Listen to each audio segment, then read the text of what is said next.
Kia ora whānau, and welcome to our Good Friday online gathering.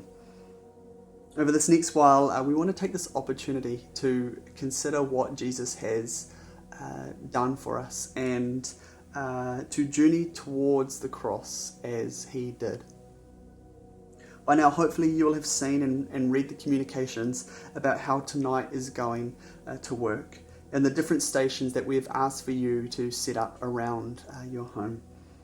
We have planned 5 simple and interactive stations to coincide with both Good Friday and what we are experiencing as individuals and families and a nation and globally during this time. In a short while, we're going to be going to the different stations, or you're going to be heading off to the stations that you've set up around your home or in one of the rooms. And basically these stations are a way of us engaging in the story of Easter and what Jesus has accomplished for us through going to the cross. But before you head off, I just want to share a quick thought, something for us to take with us or to consider as we go to these different stations and engage with them. Today, as we all know, is Good Friday. And Good Friday as a day in the church calendar is when we remember and reflect on and respond to what Jesus did when he willingly went to the cross and gave up his life so that we might have life. But the name Good Friday seems like somewhat of a misrepresentation if this day is about that, remembering that Jesus died. Surely there's a better name for a day like this. Sad Friday or Dark Friday. It seems a bit odd to call it good when we're remembering something so sad and tragic. But we don't call it Good Friday because of what Jesus experienced, but because of what we see in his experience. What makes it good is that in it we see the goodness of God fully expressed. By it we see the kind of God that he is, self-giving, available, fully present to and in suffering. God's greatest expression of his undying love for you is that he would willingly die for you. And that is what we are considering tonight, reflecting on tonight, responding to tonight. That he would pour himself out completely by being totally available to the human experience. The experience of being born, of growing up, of going to school, of getting a job, having friends, being misunderstood, being judged, being rejected, being betrayed, and finally, being killed and dying as a human. God made himself fully available to the human experience.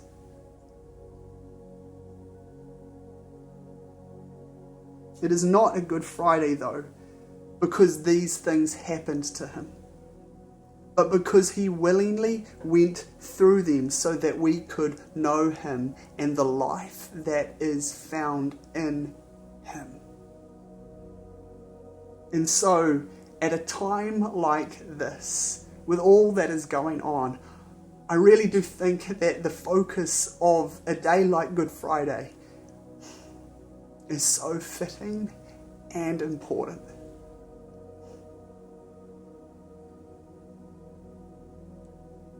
In a few days, we as a community will celebrate the victory that Jesus won over death and sin. But we cannot do that before and at the cost of realizing, reflecting, and responding to the great cost that victory demanded of Jesus.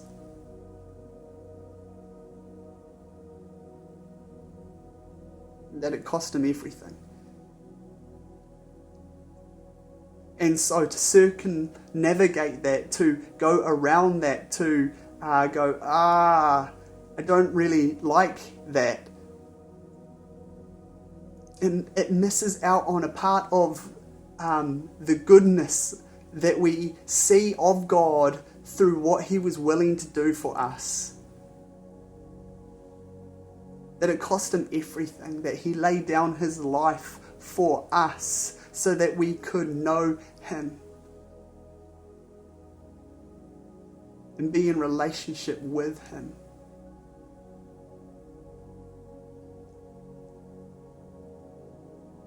I want to read from Hebrews chapter 4, verse 14 to 16, where it says, "So then, since we have a great high priest who has entered heaven, Jesus, the Son of God, let us hold firmly to what we believe. This high priest of ours understands our weaknesses, for he faced all the same testings we do, yet he did not sin. So, let us come boldly to the throne of our gracious God. There we will receive his mercy, and we will find grace to help us when we need it most."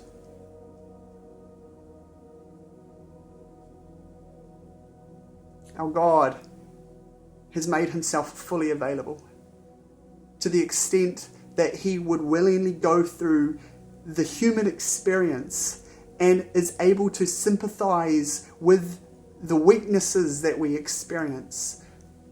Yet the weaknesses did not overcome him. He overcame them. And he was the only one who ever did and who ever could.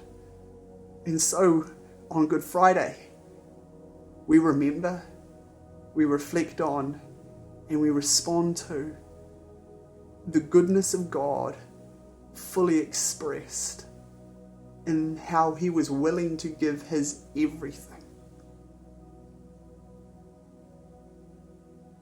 that we could know him.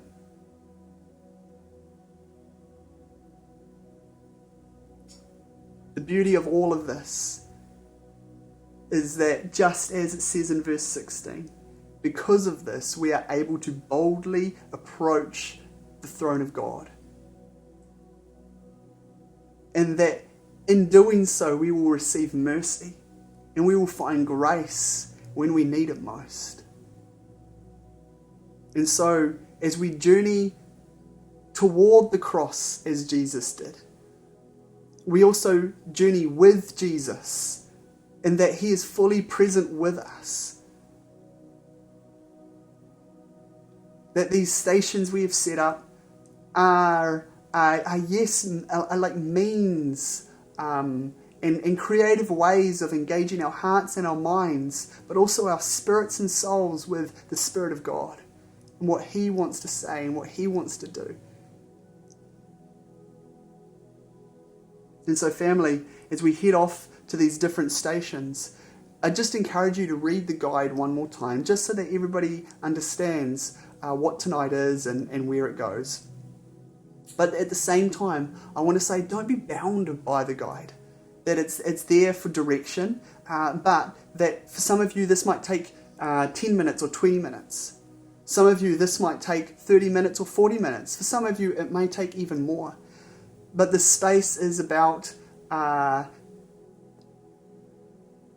we have talked about, journeying towards the cross, remembering, reflecting on and responding to the work of Jesus, and being open to what he may say to us now on this Good Friday. As you do that, As you will have read in the guide, we're encouraging you to light a candle or to turn on a light in the room that your station is set up. And this is just a way of signifying the presence of Jesus with you as you journey these stations, as you go through this. That his light has overcome the darkness, as we read in John chapter 1. His light has overcome the darkness, and that this light is a way of signifying that Jesus is here, and that he is present. And as we engage in these things and we pray through these things, he is with us, and his light is shining on these things. And finally, family, we would love to see how tonight has impacted you. And so we would just encourage you to take a picture once it's all done and to post it either on the CBC community page on Facebook, or just tag CBC on Instagram or on Facebook as another way of doing that. And just to show us what stood out to you most, or how God spoke to you. Family, we would love to just engage with you in this and just see what it is that the Spirit of God was doing during this time for you, be it if you're just by yourself or with your family or at your flat or wherever you may be at this time. And so, family, may this be a time where you are able to go deep with Jesus in responding to what he has done for you. May it be a time of receiving mercy and grace again because of what Jesus has done. May it be a time where the Spirit of the living God stirs things in you and shows you and guides you and leads you. And may it be a time where you encounter the living God, who did not just die 2,000 years ago, but as we will celebrate on Sunday, has risen again and is present with us by his Spirit now. Family, we love you.